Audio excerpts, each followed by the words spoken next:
হায়দ্রাবাদ মুঘল দরবারে একজন শক্তিশালী অভিজাত ছিলেন মীর কামারুদ্দিন খান সিদ্দিকী। সম্রাট ঔরঙ্গজেব তাকে চীন কুলিজ খান উপাধি দেন। পরে তিনি সম্রাট ফারুকশিয়ারের কাছ থেকে নিজামুল মুলুক এবং সম্রাট মোহাম্মদ শাহের থেকে আশরাফ খাঁ উপাধি নিয়ে 1724 খ্রিস্টাব্দে হায়দ্রাবাদ রাজ্য প্রতিষ্ঠা করেন। মুঘল প্রাদেশিক শাসক মুবারিজ খান হায়দ্রাবাদে প্রায় স্বাধীন শাসকের মতো ছিলেন। 1723 খ্রিস্টাব্দে আসফ জাহ মুবারিজ খানকে হারিয়ে দেন। এরপর পরের বছর নিজেই দাক্ষিণাত্যের সুবাদার হয়ে হায়দ্রাবাদ অঞ্চলে নিজের আধিপত্য প্রতিষ্ঠা করেন।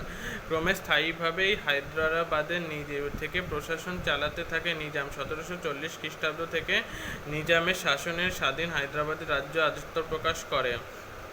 আনুষ্ঠানিকভাবে মুঘল কর্তৃত্বে হায়দ্রাবাদ অস্বীকার করেনি। মুঘল সম্রাটের নামে হায়দ্রাবাদের মুদ্রাগুলি চলত, এমনকি সম্রাটের নামে খুতবাও পাঠ করা হতো। তবে বাস্তবে প্রশাসনের সমস্ত গুরুত্বপূর্ণ কাজ নিজাম স্বাধীনভাবেই চালাতেন। মুঘল সম্রাটের কাছে কোনো খাস খবর পৌঁছত না। হায়দ্রাবাদী প্রশাসনে আনুষ্ঠানিকভাবে মুঘল কাঠামো বজায় থাকলেও ভিতরে বেশ কিছু পরিবর্তন করা হয়েছিল, যেমন জায়গিরগুলি ক্রমে বংশগত হয়ে গিয়েছিল। প্রশাসনের অনেক নতুন লোক যুক্ত হয়েছিল। বস্তুত হায়দ্রাবাদে প্রশাসনিক ক্ষমতার বিকেন্দ্রীকরণ ঘটেছিল।